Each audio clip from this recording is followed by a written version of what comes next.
அஸ்ஸலாமு அலைக்கும் வரஹ்மத்துல்லாஹி வபரகாத்துஹு.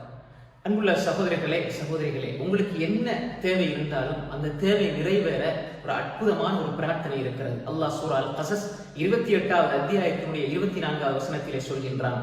அது மூசா அலைஹிஸ்ஸலாம் கேட்ட பிரார்த்தனை. ரப்பி இன்னி லிமா அன்ஸல்த இலைய மின் கைரின் ஃபகீர். என்னுடைய இரட்சகனே, நீ என்பால் என்ன நலவுகளை நீ இறக்கினாலும், என்பால் இறக்கியக்கூடிய எந்த நலவுகளாக இருந்தாலும் அதன்பால் நான் தேவையுடையவனாக இருக்கிறேன் என்று மூசா அலைஹிஸ்ஸலாம் கேட்டார்கள். அதன் பின்னால் அவர்கள் எதிரிகளுடைய சூழ்ச்சியில் இருந்து அல்லாஹ் அவர்களுக்கு பாதுகாப்பை கொடுத்தான். அதே போன்று திருமணத்தை அல்லாஹ் அவர்களுக்கு செய்து கொடுத்தான். அதே போன்று அல்லாஹு தஆலா தொழிலை கொடுத்தான். அதே போன்று அல்லாஹு தஆலா அவருக்கு ரிசாலத் தூதுத்துவத்தை கொடுத்தான் என்று சில அறிஞர்கள் சொல்கிறார்கள். இந்த துஆவினுடைய பரக்கத் தான் அதற்கு காரணம் என்றும் சில அறிஞர்கள் சொல்கிறார்கள். எனவே சகோதரர்களே சகோதரிகளே, நாமும் இந்த துஆவை தொடர்ச்சியாக ஓதி வருவோம். அல்லாஹ் எனக்கு என்ன தேவை இருக்கிறதோ அதை நிறைவேற்றி தருவான்.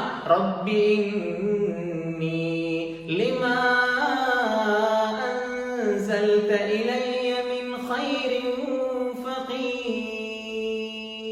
தொடர்ச்சியாக ஓதி வருவோம். அல்லாஹ் நம்முடைய அனைத்து தேவைகளையும் நிவர்த்தி செய்து தருவானாக.